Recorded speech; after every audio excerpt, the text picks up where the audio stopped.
ईश्वर परम प्रेममय, ईश्वर नित्य मंगलमय, करुणामय। तांकर एई प्रेम, तांकर एई करुणा अनंत एवं असीम। श्री श्री ठाकुर कहउछंती ईश्वरଙ୍କର ଏଇ ଅସୀମ ଦୟାକୁ ମଣିଷ ଅସୀମତା ଦେଇ ବୁଝି ପାରେ ନା। ଠାକୁର କହୁଛନ୍ତି ଦୟା ଯଦି ଈଶ୍ୱରଙ୍କର ଅନନ୍ତ ହୁଏ ସେଥିରେ ତମର ଯାଏ ଆସେ କଣ? ତମେ ସେଇ ଦୟାର ମୂଲ୍ୟ ବୁଝି ପାର ନା। ଉଦାହରଣ ଦେଇ ଶ୍ରୀ ଶ୍ରୀ ଠାକୁର କହୁଛନ୍ତି ଯେତେବେଳେ ତମେ ନଦୀରେ ସ୍ନାନ କରୁଛ, ନଦୀରେ ଗାଧଉଛ, ଏଇ ଯେ ବିସ୍ତୃତ ଜଳରାଶି ନଦୀରେ, ତାର ମୂଲ୍ୟ ଏଇ ବିସ୍ତୃତି ପାଇଁ ତମେ ବୁଝିପାର ନା। କିନ୍ତୁ ଯଦି କେତେବେଳେ କଳରୁ ପାଣି ଆଣି ନିଜର ଘରେ ବାଲ୍ଟିରେ ପାଣି ଆଣି ମଗରେ ପାଣି ଢାଳି ଗାଧେଇବାକୁ ହୁଏ, ସେତେବେଳେ କିନ୍ତୁ ପାଣିର ଦରଦ, ପାଣିର ମୂଲ୍ୟଟା ବୁଝିବେ। ଠାକୁର କହୁଛନ୍ତି ଏଇଥିପାଇଁ ଈଶ୍ୱର ଯେ ଅନନ୍ତ ଦୟାମୟ, ତାଙ୍କର ଦୟା ବୁଝିବା ପାଇଁ ଯଦି ମଣିଷ କଷ୍ଟ ସ୍ୱୀକାର କରେ ତାଙ୍କୁ ଦବା ଭିତରେ, ତାଙ୍କ ପାଇଁ କରିବା ଭିତରେ, ତାହେଲେ ତାଙ୍କର ଏଇ ଅନନ୍ତ ଅସୀମ ଦୟାକୁ ଅଳ୍ପ ବିସ୍ତାର ବୁଝିବା ସମ୍ଭବ ହେଇପାରେ। ଯେତେବେଳେ ଆମେ କାହାକୁ ଦିଅନ୍ତି, ସେତେବେଳେ ଆମେ ଯାହାଙ୍କୁ ଦିଅନ୍ତି, ଯାହାଙ୍କର ସେବା କରନ୍ତି, ଯାହାଙ୍କ ପାଇଁ କରନ୍ତି, ତାଙ୍କ ପ୍ରତି ଭଲ ପାଇବା କିନ୍ତୁ ପ୍ରଗାଢ ହୁଏ, ଗଭୀର ହୁଏ। କିନ୍ତୁ ଯେତେବେଳେ ଆମେ ଯାହାଙ୍କ ଠାରୁ କିଛି ପାଇଥାନ୍ତି, ଆମର ଭଲ ପାଇବା କିନ୍ତୁ ଦାତାଙ୍କ ପ୍ରତି ବଢେ ନା, ପାଉଥିବା ବସ୍ତୁ ପ୍ରତି ଆମର ଭଲ ପାଇବା ବଢିଥାଏ। ଆପଣ ଯେତେବେଳେ ଅନୁଗୁଳରୁ ବାଙ୍ଗାଲୋର ଆସନ୍ତି, ମନେ କରନ୍ତୁ ମୋ ପାଇଁ କିଛି ଭଲ ମିଠା ନେଇ ଆସନ୍ତି, ମୁଁ ଖୁସି ହୁଏ ଏବଂ ଏଇ ଯେତେ ଥର ଆପଣ ଆସନ୍ତି ଆପଣ ସେଇ ମିଠା ନେଇ ଆସନ୍ତି, ମନ ମୋର ଆନନ୍ଦରେ ଭରିଯାଏ। ଗୋଟିଏ ଥର ଆପଣ ଆସିଛନ୍ତି, ହଠାତ୍ ଆପଣଙ୍କୁ ଆସିବାର ପ୍ରୋଗ୍ରାମ ହେଇଛି କିନ୍ତୁ ମିଠା ଆଣିବା ପାଇଁ ସମୟ ହେଇନି, ଅନୁଗୁଳର ସେଇ ସ୍ପେଶାଲ ମିଠା। ଦେଖନ୍ତୁ ମୋ ଭିତରେ ଯେ କି ଅଭିମାନ, ଭାଇ ସବୁବେଳେ ମୋ ପାଇଁ ନେଇ ଆସନ୍ତି, ଆଜି କିନ୍ତୁ ଭୁଲି ଯାଇଛନ୍ତି, ଏଇଥର ଭୁଲି ଯାଇଛନ୍ତି, ମୋ କଥା ତାଙ୍କର ମନେ ରହିନି। ଏଇ ଯେ ଅଭିମାନ, ଏଇ ଯେ ମୋର ଭଲ ପାଇବା, ମୁଁ ଯେ ପାଉଥିବା ବସ୍ତୁଟି ପ୍ରତି।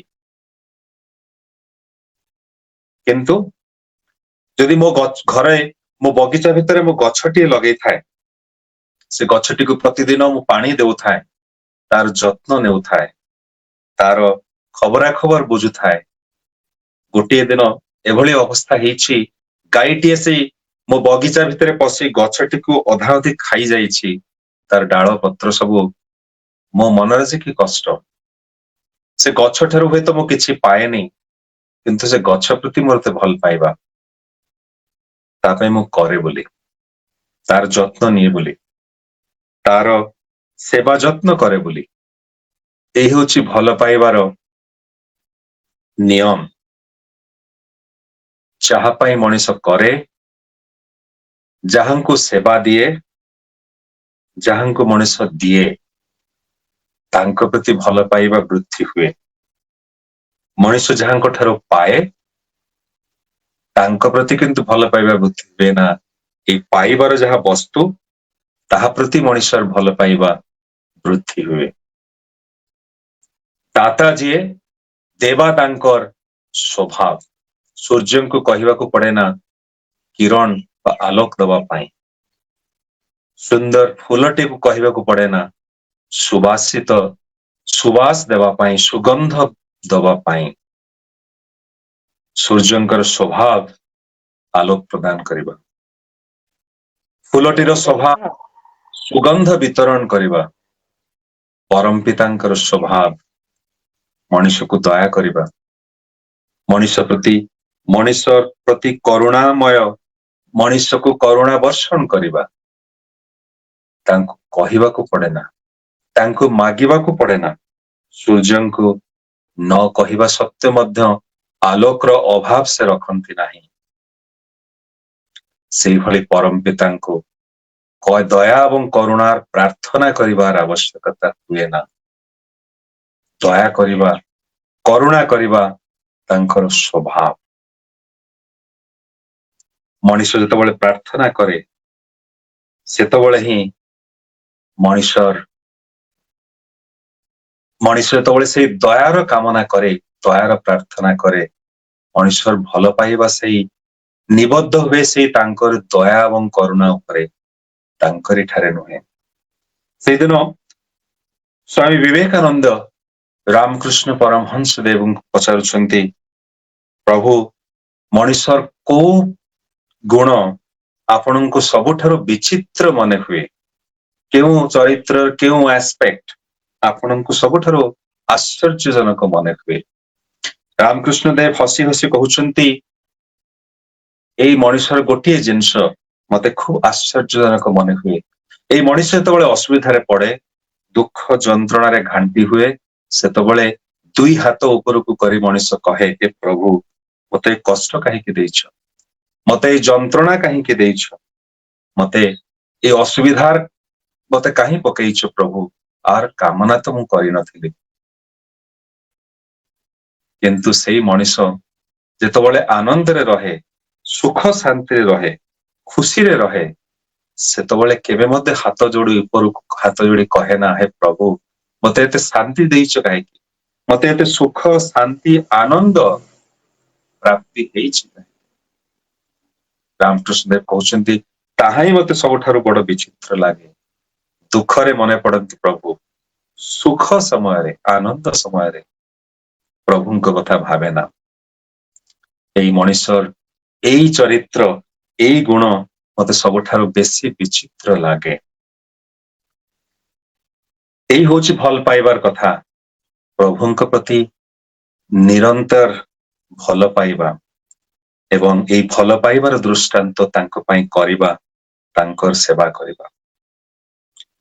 ଏଇ ଯେ ମଣିଷର ଜୀବନ, ଆମ ମାନଙ୍କର ଜୀବନ, ଏଇ ଜୀବନ, ଏଇ ମୋର ଶରୀର, ଏଇ ମୋର ମନ ଏବଂ ଆତ୍ମା ସବୁ କିଛି ତାଙ୍କରି ପାଇଁ ଯଦି ଉତ୍ସର୍ଗୀକୃତ ନ ହୁଏ, ଯଦି ମୁଁ ନିଜକୁ ମନେ ନ କରେ ଯେ ମୁଁ ତାଙ୍କରି ସେବାର ଗୋଟିଏ ଯନ୍ତ୍ର, ଗୋଟିଏ ଇନଷ୍ଟ୍ରୁମେଣ୍ଟ, ମୋର ଆଇଡେଣ୍ଟିଟି, ମୋର ବ୍ୟକ୍ତିତ୍ୱ, ମୋର ଜୀବନ ତାଙ୍କୁ ଫୁଲଫିଲ କରିବା ପାଇଁ, ତାଙ୍କୁ ପ୍ରତିଷ୍ଠା କରିବା ପାଇଁ, ଇଷ୍ଟ ଅନୁସରଣ, ଇଷ୍ଟ ପୂରଣ, ତାହା ହିଁ ମୋର ଜୀବନର ଉଦ୍ଦେଶ୍ୟ ଏବଂ ମୁଁ ଗୋଟିଏ ଯନ୍ତ୍ର ସେଇ କାର୍ଯ୍ୟରେ ନିରତ ଭାବରେ ଲାଗି ରହିବା ପାଇଁ। ଯେମିତି ଗୋଟେ କଲମ ଆଉ ଜଣେ ଲେଖକ, କଲମ ଯଦି କହେ ମୁଁ ଲେଖୁଛି, ତାହେଲେ ତାଠାରୁ ବଡ ଧୃଷ୍ଟତା ଆଉ କଣ ହେଇପାରେ? ଲେଖନ୍ତି ଲେଖକ, କଲମ ଗୋଟିଏ ଯନ୍ତ୍ର। କଲମ କହିପାରେ ନା ମୁଁ ଲେଖୁଛି। ସେଇଭଳି ଭାବରେ ମୁଁ କହିପାରେ ନା ମୁଁ କରୁଛି।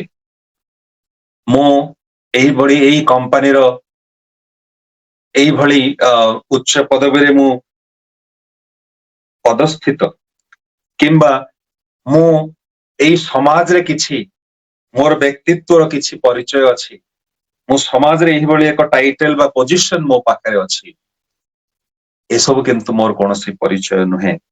ମୋର ଏକମାତ୍ର ପରିଚୟ ତାଙ୍କରି ସେବାର ଇନଷ୍ଟ୍ରୁମେଣ୍ଟ, ତାଙ୍କରି ସେବାର ଯନ୍ତ୍ର। କଲମର ଉଦ୍ଦେଶ୍ୟ ହବା ଉଚିତ କିଭଳି ଭାବରେ ଏକ ସୁନ୍ଦର କଲମ ହେଇ ଉଠିପାରେ, ଯାହା ଫଳରେ ଲେଖକଙ୍କର ଲେଖିବାରେ ଅସୁବିଧା ହୁଏ ନା, ତାଳି ଠିକ ଭାବରେ, ସାଇ ଠିକ ଭାବରେ ପ୍ରବାହିତ ହୁଏ, ନିବ୍ ଟା ଠିକ କାମ କରୁଥାଏ, ସାର୍ପ ତୀକ୍ଷ୍ଣ ଥାଏ, ସୁନ୍ଦର ଭାବରେ ଲେଖକର ଲେଖନୀ ଯେଭଳି ଭାବରେ ଅବାରିତ ଭାବରେ ଚାଲି ରହିଥାଏ, ତାହା ହିଁ କଲମର ଉଦ୍ଦେଶ୍ୟ। ଏଇ ଯେ ଯନ୍ତ୍ରଟିର ଉଦ୍ଦେଶ୍ୟ କିଭଳି ଭାବରେ ଏକ ସୁନ୍ଦର, ଏଫିସିଏଣ୍ଟ, ସାର୍ପ, ଫ୍ଲଲେସ୍ ଯନ୍ତ୍ରଟିଏ ହେଇପାରେ, ଇନଷ୍ଟ୍ରୁମେଣ୍ଟଟିଏ ହେଇପାରେ, ତାହା ହିଁ ହେବା ଉଚିତ ଜୀବନର ଉଦ୍ଦେଶ୍ୟ। ତ ଏଇ ଜୀବନରେ ଏଇ ଭଲ ଯନ୍ତ୍ରଟିଏ ହେବା ପାଇଁ, ପ୍ରଭୁଙ୍କ କାର୍ଯ୍ୟରେ ଲାଗିବା ପାଇଁ, ମୋର ଯେ ଶରୀର, ମନ, ଆତ୍ମା ସବୁ କିଛି ଗୋଟିଏ ଇନଷ୍ଟ୍ରୁମେଣ୍ଟ ତାଙ୍କୁ ଫୁଲଫିଲ କରିବା ପାଇଁ ଏବଂ ଭଲ ଇନଷ୍ଟ୍ରୁମେଣ୍ଟ ହେଇପାରିବାର ଯୋଉ ପ୍ରୟାସ ଶ୍ରୀ ଠାକୁର କହୁଛନ୍ତି ତାହା ହିଁ ହଉଛି ବିବର୍ତ୍ତନ। ଶ୍ରୀ ଠାକୁର ସୁନ୍ଦର ଭାବରେ ତାକୁ ବର୍ଣ୍ଣନା କରିଛନ୍ତି ଇଭଲ୍ୟୁସନ ବାଇ ବିକମିଂ। ହେଇ ଉଠିବା ମାଧ୍ୟମରେ ଯୋଉ ବିବର୍ତ୍ତନ, ହେଇ ଉଠିବା ଏବଂ ମୁଁ ଯାହା କାଲି ଥିଲି ତାଠାରୁ ଅଧିକା ହେଇ ଉଠିବା, ମୋର ଜ୍ଞାନରେ, ବିଦ୍ୟାରେ, ମୋର ଯୋଗ୍ୟତାରେ, ଦକ୍ଷତାରେ ଆହୁରି ଅଧିକ ହେଇ ଉଠିବା, ତାହା ହିଁ ହଉଛି ବିବର୍ତ୍ତନ।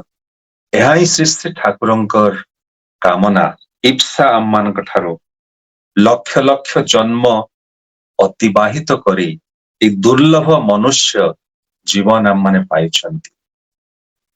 ଆମେମାନେ ଚାହିଁଲେ ଏହାଠାରୁ ଆହୁରି ଅଧିକ ଆଗେଇ ଯାଇପାରନ୍ତି, ଏହାଠାରୁ ଆହୁରି ଅଧିକ ଉଚ୍ଚ ସ୍ତରର ଜୀବନ ଏବଂ ଜନ୍ମ ଲାଭ କରିବାର ସୌଭାଗ୍ୟ ଆମମାନଙ୍କର ହେଇପାରେ, କିମ୍ବା ଯଦି ଚାହାନ୍ତି ପଛକୁ ମଧ୍ୟ ଫେରି ଯାଇପାରନ୍ତି। ଏଇ ଯେ ଆତ୍ମା ଯାହା ନିତ୍ୟ ଚଳନଶୀଳ, ଯାହା ପ୍ରତି ମୁହୂର୍ତ୍ତରେ ଗୋଟେ ଷ୍ଟେଟ ଅଫ ମୋଶନ ପ୍ରବାହିତ ଅବସ୍ଥାରେ ଅଛି, ତାହା ଉଚ୍ଚ ଦିଗରେ ଆଗେଇ ଯାଇପାରେ, ତାହା ନିମ୍ନ ଗତି ସମ୍ପନ୍ନ ମଧ୍ୟ ହେଇପାରେ। ଚଏସଟା ଆମମାନଙ୍କ ପାଖରେ, ଆମମାନଙ୍କ ପାଖରେ ସିଦ୍ଧାନ୍ତ।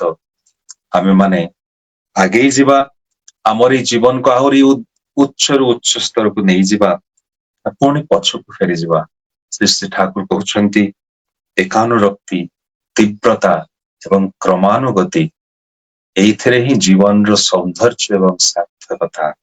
ଜୀବନର ସୌନ୍ଦର୍ଯ୍ୟତା, ଜୀବନର ସେତେବେଳେ ସାର୍ଥକ ହୁଏ ଯେତେବେଳେ ସେଇ ଏକ ପ୍ରତି ଗଭୀର ଅନୁରକ୍ତି, ପ୍ରଭୁଙ୍କ ପ୍ରତି, ଜୀବନ୍ତ ଆଦର୍ଶଙ୍କ ପ୍ରତି ଯେତେବେଳେ ସେ ଗଭୀର ଅନୁରକ୍ତି ଏବଂ ତାଙ୍କରି କାମ କରିବା ପାଇଁ ମନ ଭିତରେ ସେଇ ତୀବ୍ରତା, ସେଇ ଇଣ୍ଟେନ୍ସିଟି ନେଇ ତାଙ୍କର କାମରେ ଝାମ୍ପ ଦେବା ଏବଂ କ୍ରମାନୁଗତି, କଣ୍ଟିନ୍ୟୁଟି ରଖିବା, କ୍ରମାନୁଗତି ଭାବରେ ୱିଦାଉଟ୍ ଏନି ବ୍ରେକ୍, ଅବିରତ ଭାବରେ ନିରନ୍ତର ଆଗେଇ ଯିବା, ତାହା ହିଁ ହେଉଛି ଜୀବନର ସୌନ୍ଦର୍ଯ୍ୟ ଏବଂ ସାର୍ଥକତା। ଏଇ କଣ୍ଟିନ୍ୟୁଟିରେ ଯଦି ବ୍ରେକ୍ ହେଇଯାଏ, ଏଇ କ୍ରମାନୁଗତିରେ ଯଦି ବ୍ରେକ୍ ହେଇଯାଏ, ତାହେଲେ ଆଗେଇବା ସମ୍ଭବ ହୁଏ ନା। ଏବଂ ଏଇ ଜୀବନରେ ଆଗେଇବା ଏବଂ ପଛେଇବା, ଆଗକୁ ଯିବା ଏବଂ ପଛକୁ ଫେରି ଆସିବା, ଆର ଯୋଉ ଚକ୍ରବ୍ୟୁହ, ସେଥିରୁ ବାହାରିବା ସମ୍ଭବ ହୁଏ ନା। ସେଇଥିପାଇଁ ପ୍ରାର୍ଥନାରେ ଆମେ ମାନେ କହନ୍ତି ଦୟା କରୋ मेरे सैया, देओ प्रेम की दात, दुख सुख कुछ व्यापे नहीं, छोटे सब उत्पात। छोटे सब उत्पात, ଉତ୍ପାତର ଅର୍ଥ ହଉଛି ଉତ୍ଥାନ ଏବଂ ପତନ। ଏଇ ଜୀବନରେ ଏଇଭଳି କିଛି ବାଟ ଆଗେଇ ଯାଉଛି, ଉତ୍ଥାନ ହେଉଛି ଏବଂ ପୁଣି ପତନ, ଉତ୍ଥାନ ଏବଂ ପୁଣି ପତନ, ଉତ୍ଥାନ ଏବଂ ପୁଣି ପତନ। ଏ ପ୍ରଭୁ ଏଇ ଉତ୍ଥାନ और ପତନ, ଏଇ ଉତ୍ପାତ ଯେଭଳି ଭାବରେ ଛୁଟିଯାଏ, ନିରନ୍ତର ମୋ ଠାରୁ ତାଠାରୁ ମୁକ୍ତି ମିଳିଯାଏ ଏବଂ ଏଇ ଉଠିବା ପଡିବାର ଚକ୍ରବ୍ୟୁହରୁ ଯେଭଳି ଭାବରେ ମୁଁ ମୁକ୍ତି ପାଇପାରେ, ତା ଯାହା ଫଳରେ ନିରନ୍ତର ଭାବରେ ଏଇ ଉତ୍ଥାନ, ଏଇ କ୍ରମାନୁଗତିରେ ଯେଭଳି ଭାବରେ ନିରନ୍ତର ଭାବରେ ଆଗେଇ ଯାଇପାରେ, ତାହା ହିଁ ପ୍ରଭୁଙ୍କ ପାଖରେ ପ୍ରାର୍ଥନା।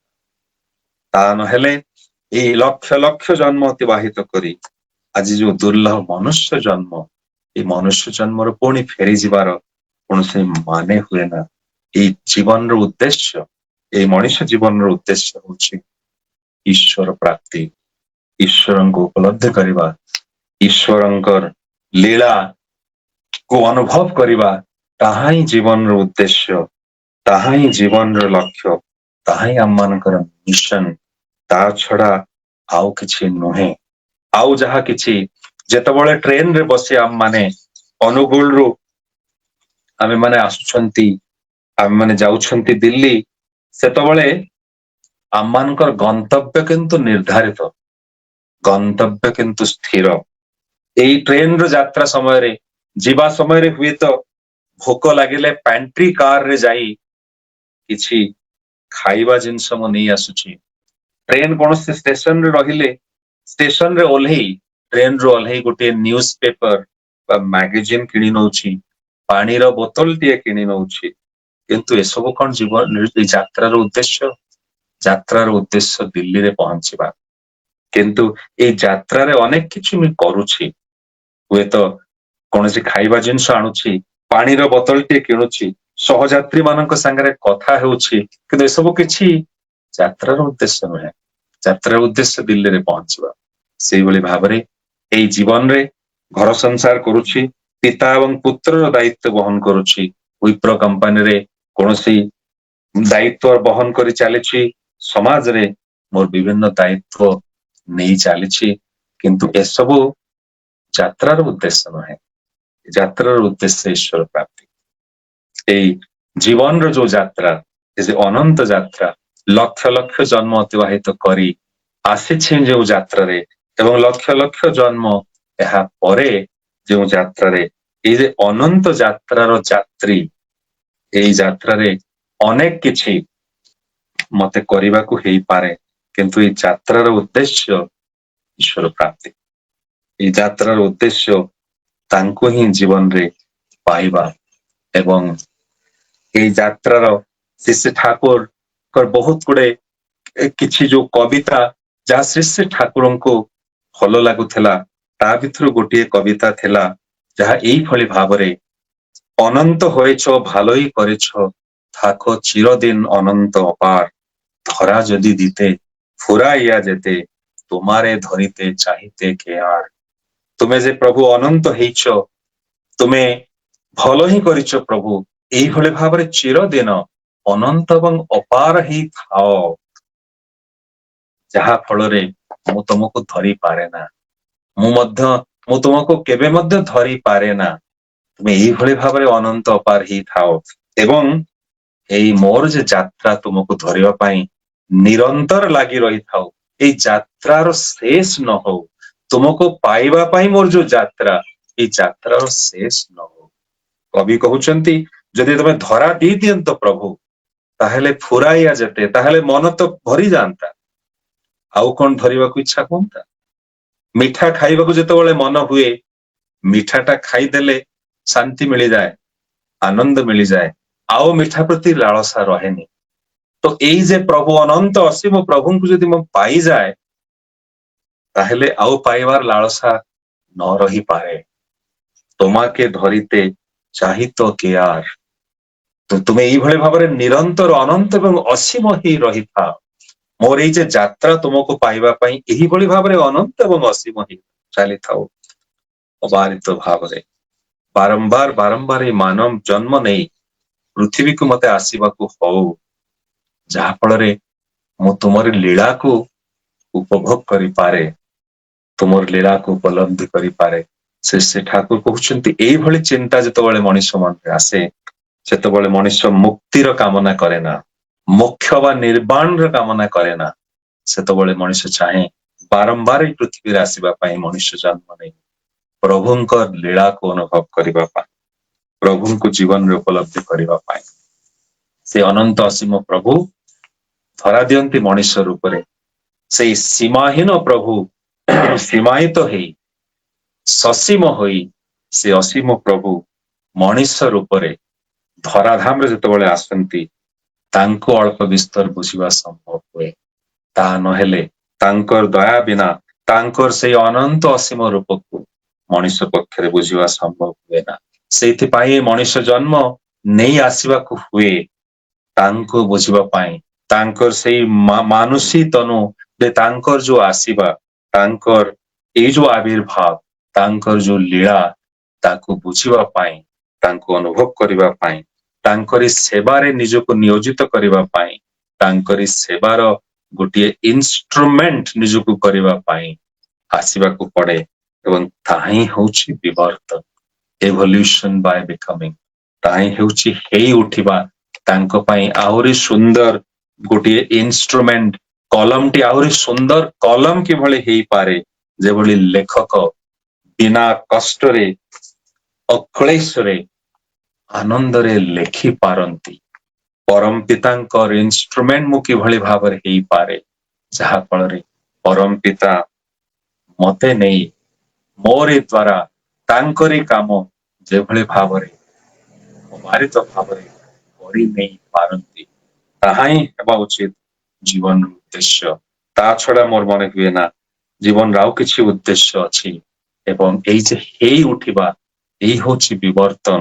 ଏଇ ଯେ ହେଇ ଉଠିବା ସେ ଠାକୁର କହୁଛନ୍ତି ନିଜ ଭିତରେ ନିଜର ଚରିତ୍ର, ନିଜର ଅଭ୍ୟାସ, ବ୍ୟବହାର, ଇଚ୍ଛା ଶକ୍ତି ଏବଂ ଆକୁତି, ଏଇ ପାଞ୍ଚଟି କଥା ଯଦି ତୁମେ ମାନେ ନିଜ ଭିତରେ ନିୟନ୍ତ୍ରିତ କରିଦେଇ ପାର, ବିନାୟିତ କରିଦେଇ ପାର, ଆଡଜଷ୍ଟେଡ କରିଦେଇ ପାର, ଚରିତ୍ରକୁ ଯଦି ସୁନ୍ଦର ଚରିତ୍ରରେ ରୂପାନ୍ତରିତ କରିଦେଇ ପାର, ଅଭ୍ୟାସକୁ ଯଦି ସୁ ଅଭ୍ୟାସରେ, ବ୍ୟବହାରକୁ ଯଦି ମଧୁର ବ୍ୟବହାରରେ, ଇଚ୍ଛା ଶକ୍ତିକୁ ଯଦି ପ୍ରବଳ ଏବଂ ପ୍ରଖର କରିଦେଇ ପାର, ଆକୁତି ଏ ପ୍ରଭୁଙ୍କୁ ପାଇବା ପାଇଁ, ତାଙ୍କର କାମ କରିବା ପାଇଁ ନିଜ ଭିତରେ ଯୋଉ ଅର୍ଜ, ଆକୁତି, ମନ ଯେତେବେଳେ ଛଟପଟ କରି ଉଠେ, ସେତେବେଳେ ହେଇ ଉଠିବାର ସେଇ ଯୋଉ ଯାତ୍ରା, ସେଥିରେ ଆଗେଇ ଯିବା ସମ୍ଭବ ହୁଏ। କୁଚରିତ୍ର, ଦୁର୍ବଳ ଚରିତ୍ର ସୁଦୃଢ ଚରିତ୍ରରେ ପରିବର୍ତ୍ତିତ ହୁଏ। କୁ ଅଭ୍ୟାସ ପରିବର୍ତ୍ତିତ ହୁଏ ସୁ ଅଭ୍ୟାସରେ ଏବଂ କ୍ରୂର ବ୍ୟବହାର ମଧୁର ବ୍ୟବହାରରେ ପରିବର୍ତ୍ତିତ ହୁଏ। ଦୁର୍ବଳ ଇଚ୍ଛା ଶକ୍ତି ହୁଏ ପ୍ରଖର ଇଚ୍ଛା ଶକ୍ତି। ଅସମ୍ଭବକୁ ସମ୍ଭବ କରିଦେବାର ଯୋଉ ପ୍ରବଳ ଇଚ୍ଛା ଶକ୍ତି, ତାହା ପ୍ରବଳରୁ ପ୍ରବଳତର ହେଇ ଉଠେ। ପ୍ରଭୁଙ୍କ କାମ କରିବା ପାଇଁ ନିଜ ଭିତରେ ସମସ୍ତ ଦୁର୍ବଳ ଚିନ୍ତାଧାରାକୁ ପରିହାର କରି ଇଚ୍ଛା ଶକ୍ତିକୁ ପ୍ରଖର କରିବାର କ୍ଷମତା ଯେତେବେଳେ ମଣିଷ ଭିତରେ ହୁଏ ଏବଂ ଆକୁତି ତାଙ୍କ ପ୍ରତି, ତାଙ୍କୁ ଜୀବନରେ ପ୍ରତିଷ୍ଠା କରିବା ପାଇଁ, ସମାଜରେ ପରିବେଶରେ ତାଙ୍କୁ ପ୍ରତିଷ୍ଠା କରିବା ପାଇଁ, ତାଙ୍କ ସେବା କରିବା ପାଇଁ ମନ ଯେତେବେଳେ ଛଟପଟ କରି ଉଠେ, ତାହା ହିଁ ହେଉଛି ସେଇ ଅର୍ଜ। ଏବଂ ଏଇ ପାଞ୍ଚଟି କଥା ଯେତେବେଳେ ମଣିଷ ଭିତରେ ବିନାୟିତ ହୁଏ, ନିୟନ୍ତ୍ରିତ ହୁଏ, ଆଡଜଷ୍ଟେଡ ହୁଏ, ସେତେବେଳେ ସେ ମଣିଷଟି ହେଇ ଉଠେ ଜଣେ ସୁଦକ୍ଷ ମଣିଷ, ଯୋଗ୍ୟ ମଣିଷଟିଏ, ପ୍ରାଜ୍ଞ ବିଜ୍ଞ ମଣିଷଟିଏ, ଜ୍ଞାନୀ ମଣିଷଟିଏ, ସୁଦକ୍ଷ କୌଶଳୀ ମଣିଷଟିଏ, ଲୋକପାଳି ମଣିଷଟିଏ, ମଣିଷ ଭଳି ମଣିଷଟି ହେଇ ଉଠେ। ତାହା ହିଁ ଶ୍ରୀ ଶ୍ରୀ ଠାକୁରଙ୍କର ଇଚ୍ଛା, ତାହା ହିଁ ଶ୍ରୀ ଶ୍ରୀ ଠାକୁରଙ୍କର ଏକ୍ସପେକ୍ଟେସନ ଆମମାନଙ୍କଠୁ। ଆମମାନଙ୍କ ଭିତରେ ସେଇ ବିବର୍ତ୍ତନ, ସେଇ ଇଭଲ୍ୟୁସନ ବାୟ ବିକମିଂ ଏବଂ ଏଇ ଯେ ରୂପାନ୍ତୀକରଣ, ଅଭ୍ୟାସ, ଚରିତ୍ର, ବ୍ୟବହାର, ଇଚ୍ଛା ଶକ୍ତି ଏବଂ ଆକୁତି, ତାହା ସମ୍ଭବ ହୁଏ କିପରି? ତାହା ସମ୍ଭବ ହୁଏ ଯେତେବେଳେ ସେ ଜୀବନ୍ତ ଆଦର୍ଶଙ୍କ ପ୍ରତି ଅଚ୍ୟୁତ ନିଷ୍ଠା, ଅଚ୍ୟୁତ ନିଷ୍ଠା, ଯୋଉ ନିଷ୍ଠାକୁ ଶ୍ରୀ ଠାକୁର କହୁଛନ୍ତି ଅନରିପେଲିଂ, ଯେଉଁ ନିଷ୍ଠାର କୌଣସି ଚ୍ୟୁତି ହୁଏ ନା, ତାର ଉଦାହରଣ ଦେବାକୁ ଯାଇ ରାମକୃଷ୍ଣ ପରମହଂସ ଦେବ ସେଦିନ କହୁଛନ୍ତି, ଭକ୍ତ ତାଙ୍କୁ ପ୍ରଶ୍ନ କରନ୍ତି ଏଇ ଯେ ମନୁଷ୍ୟର ଅର୍ଥ କଣ? ଶ୍ରୀ ଶ୍ରୀ ରାମକୃଷ୍ଣ ପରମହଂସ ଦେବ କହୁଛନ୍ତି ମନୁଷ୍ୟ ହେଲା ମନ ହୋସ, ଯାହାର ମନଟା ହୋସରେ ଅଛି ସେ ହେଲା ମନୁଷ୍ୟ। ଯେ ଯାହା କରୁନା କାହିଁକି ତାର ମନଟା ଯଦି ହୋସରେ ଥାଏ, ଭକ୍ତ କହୁଛନ୍ତି ଏଇ ଯେ ମୁଁ ବସା ଉଠା କରେ, ନିତିଦିନ ଅଫିସ ଯାଏ, ମୋର ନିତ୍ୟ ନିୟମିତ ମୋର କର୍ମ କରେ, ମୁଁ ଯଦି ହୋସରେ ନଥାଏ ତାହା କରିବି କିପରି? ମୁଁ ହୋସରେ ଥିବା ତ ସ୍ୱାଭାବିକ, ତାହା ହିଁ କଣ ମନୁଷ୍ୟର ଅର୍ଥ? ରାମକୃଷ୍ଣ ଦେବ ସ୍ମିତହାସ୍ୟ କରି କହୁଛନ୍ତି ନା, ତାହା କିନ୍ତୁ ଏ ହୋସରେ ଥିବାର ଅର୍ଥ ନୁହେଁ। ହୋସରେ ଥିବାର ଅର୍ଥ ତାହା ଯେ ମୁଁ ବସୁଛି, ଖାଉଛି, ପିଉଛି, ଅଫିସ ଯାଉଛି, ସ୍ତ୍ରୀ ପିଲାଙ୍କ ସାଙ୍ଗରେ କଥାବାର୍ତ୍ତା କରୁଛି, ମୋର ସାଙ୍ଗସାଥୀଙ୍କ ସାଙ୍ଗରେ କଥାବାର୍ତ୍ତା କରୁଛି, ତା ଭିତରେ ମୋର ମନଟା କିନ୍ତୁ ଅଛି, ମୋ ହୋସଟା କିନ୍ତୁ ଅଛି ମୋ ଇଷ୍ଟଙ୍କ ପାଖରେ। ଏବଂ ଶ୍ରୀରାମକୃଷ୍ଣ ପରମହଂସ ଦେବ ଉଦାହରଣ ଦେଇ କହୁଛନ୍ତି, ଧରିନିଅ ତମ ପିଠିରେ ଗୋଟେ ବଡ ଘା ହେଇଛି, ତୁମେ ତୁମର ମନଟା ସେଇ ଘାରେ, ଆଣିଲେ ଟିକେ ବଢି ପକେଇଦବା ବା, ବଢି ପକେଇ ମାନେ ଭଲ ବିରି ଟିକେ ମିଳିଲା କେତେବେଳେ ରଖିଦେଲେ ହବ ନା, ଆମେ ଯୋଉ ଟିକେ ନାକୁ ବଢି ଏଇ ଖରା ଦିନ ହେଲାଣି ଏଇଟା ମନ ଟିକେ ମ୍ୟୁଟ ମ୍ୟୁଟ କରିଦିଅନ୍ତୁ ଟିକେ ମ୍ୟୁଟ କରନ୍ତୁ। ଗୋପାଳଙ୍କୁ ରକ୍ଷା କରିବାରେ ସମୟ ଲାଗିବ। ମ୍ୟୁଟ କରିଦିଅନ୍ତୁ ଆଜ୍ଞା ପାଖରେ ଏତେ ସମୟ ନାହିଁ। ସେମାନେ ଆଜ୍ଞା ରାମକୃଷ୍ଣ ଦେବ ଉଦାହରଣ ଦେଇ କହୁଛନ୍ତି ପିଠିରେ ତମର ଘାଟିଏ ହେଇଛି, ତମେ ସାର୍ଟ ପିନ୍ଧୁଛ, ମନଟା କିନ୍ତୁ ଘାରେ ଲାଗିଯିବନି ତ, କଷ୍ଟ ହବନି ତ? ତମେ ରାତିରେ କଡ ଲେଉଟୁଛ ଶୋଇଲା ବେଳେ, ଶୋଇଛ, ମନଟା କିନ୍ତୁ ସେଇ ଘାରେ, କୋଉଠି ବାଜିଯିବନି ତ? ଚୌକିରେ ବସିଛ, ମନଟା କିନ୍ତୁ ଘାରେ ଲାଗିଯିବନି ତ, କଷ୍ଟ ହବନି ତ, ଆଘାତ ହବନି ତ? ଏହା ହିଁ ହଉଛି ମନଟାକୁ ହୋସରେ ରଖିବା। ଯାହା କିଛି କରନା କାହିଁକି, ମନଟା କିନ୍ତୁ ସେଇ ତାଙ୍କରି ଚରଣରେ। ତୁମେ ସ୍ତ୍ରୀ ପିଲାଙ୍କ ପାଇଁ କୌଣସି ଜିନିଷ ସାମଗ୍ରୀ କିଣି ଦଉଛ, ଅଫିସରେ ତୁମେ କାମ କରୁଛ, ତୁମେ ନିତ୍ୟ ନୈମିତିକ ତୁମର କର୍ମ ନିତ୍ୟ ଦିନର କାମ କରୁଛ, ମନଟା କିନ୍ତୁ ତାଙ୍କରି ପାଖରେ, ମନଟା ତାଙ୍କରି ଚରଣରେ। ଶ୍ରୀ ଠାକୁର କହୁଛନ୍ତି ଏଇ ମନଟା, ଏଇ ଯେ ତାଙ୍କ ପ୍ରତି ଯେ ଅନୁରାଗ, ଏଇଟା ହାଡ ଭଙ୍ଗା ଅନୁରାଗ ହବା ଉଚିତ। ହାଡ ଭଙ୍ଗା ଅନୁରାଗର ଅର୍ଥ ଏଇଆ ଯେ ଯୋଉ ଲୋକର ହାଡ, ଗୋଡ ହାତର ହାଡ ଭାଙ୍ଗି ଯାଇଥାଏ, ଯେଉଁଠି ତାକୁ ରଖି ଦିଆଯାଏ ସେଇଠି ସେ ଥାଏ, ଉଠି ପାରେ ନା, କୋଉଠାକୁ ଯାଇପାରେ ନା, ଗୋଡ ହାତର ହାଡ ଭାଙ୍ଗି ଯାଇଛି। ସେଇଭଳି ଭାବରେ ଶ୍ରୀ ଠାକୁର କହୁଛନ୍ତି ଏଇଭଳି ଯେ ପ୍ରେମୀ ମଣିଷ, ଯାହାର ପ୍ରଭୁଙ୍କ ପ୍ରତି ଅଚ୍ୟୁତ ନିଷ୍ଠା, ସେ ତାର ମନଟା ଏଇ ହାଡ ଭଙ୍ଗା ମନ ଭଳି ସେ ପ୍ରଭୁଙ୍କ ଚରଣ ପାଖରେ ହିଁ ପଡିଥାଏ, ଆଉ କେଉଁଠାକୁ ଯାଏ ନା। ତାହା ହିଁ ହେଉଛି ଆମମାନଙ୍କର ଏଇ ଅଚ୍ୟୁତ ନିଷ୍ଠା, ସେଇ ପ୍ରଭୁଙ୍କୁ ପାଇବା ପାଇଁ, ସେ ପ୍ରଭୁଙ୍କ ପ୍ରତି ଅଚ୍ୟୁତ ନିଷ୍ଠା ଯେତେବେଳେ ମନ ଭିତରେ ଜାଗ୍ରତ ହୁଏ, ସେତେବେଳେ ଚରିତ୍ରର ରୂପାନ୍ତରୀକରଣ ହୁଏ। ଏ ଅଚ୍ୟୁତ ନିଷ୍ଠା ଯେତେବେଳେ ଜାଗ୍ରତ ହୁଏ, ଶ୍ରୀ ଶ୍ରୀ ବଡ଼ଦା ତାର ଉଦାହରଣ ଦେଇ କହୁଛନ୍ତି, ଶ୍ରୀ ଶ୍ରୀ ଠାକୁରଙ୍କର ଯେ ବାଣୀ ଅଛି ସତ୍ୟାନୁସରଣରେ, ଅହଂଟା ଯେତେବେଳେ ମିଳେଇ ଯାଏ, ଜୀବ ସେତେବେଳେ ସର୍ବଗୁଣ ସମ୍ପନ୍ନ ନିର୍ଗୁଣ ହୁଏ। ଶ୍ରୀ ଶ୍ରୀ ବଡ଼ଦା କହୁଛନ୍ତି ଯେ ଅହଂଟା ମିଳେଇ ଯାଏ, ତାର ଅର୍ଥ କଣ? ନିଜେ ତାର ଉଦାହରଣ ଦେଇ ତାର ବ୍ୟାଖ୍ୟା କରି ଶ୍ରୀ ଶ୍ରୀ ବଡ଼ଦା, ଯୁଗାଚାର୍ଯ୍ୟ ଶ୍ରୀ ଶ୍ରୀ ବଡ଼ଦା କହୁଛନ୍ତି, ମଣିଷ ଯେତେବେଳେ ନିଜର ସମସ୍ତ ସତ୍ତାଟାକୁ ଦେଇ ପରମ ପିତାଙ୍କର ସେବା କରେ, ତାଙ୍କରି କାମରେ ନିଜକୁ ନିୟୋଜିତ କରେ, ତାର ନିଜତ୍ୱ ବୋଲି କିଛି ରହେ ନା, ତାର ନିଜର ଆଇଡେଣ୍ଟିଟି ବୋଲି କିଛି ରହେ ନା, ତାର ନିଜର ଆଇଡେଣ୍ଟିଟି ବୋଲି ଯଦି କିଛି ନ ରହେ, ତାହେଲେ ଅହଂଟା ଆସିଲା କେଉଁଠା? ଅହଂଟା ସେତେବେଳେ ହିଁ ମିଳେଇ ଯାଏ। ଏ ଅହଂଟା ଯେତେବେଳେ ମିଳେଇ ଯାଏ, ସେତେବେଳେ ଜୀବ ସର୍ବଗୁଣ ସମ୍ପନ୍ନ ହେଇ ଉଠେ, ଯୋଗ୍ୟ, ଦକ୍ଷ, ଜ୍ଞାନୀ, ବିଜ୍ଞାନୀ, କୌଶଳୀ ସବୁ କିଛି ହେଇ ଉଠେ, ଯେତେବେଳେ ତାଙ୍କ ପ୍ରତି ଜୀବନ ସୁକେନ୍ଦ୍ରିକ ହୁଏ, ତାଙ୍କୁ ନେଇ ଜୀବନ ବିନାୟିତ ହେଇ ଉଠେ, ମଣିଷ ଯେତେବେଳେ ସୁଦକ୍ଷ ହେଇ ଉଠେ, ସର୍ବଗୁଣ ସମ୍ପନ୍ନ ନିର୍ଗୁଣ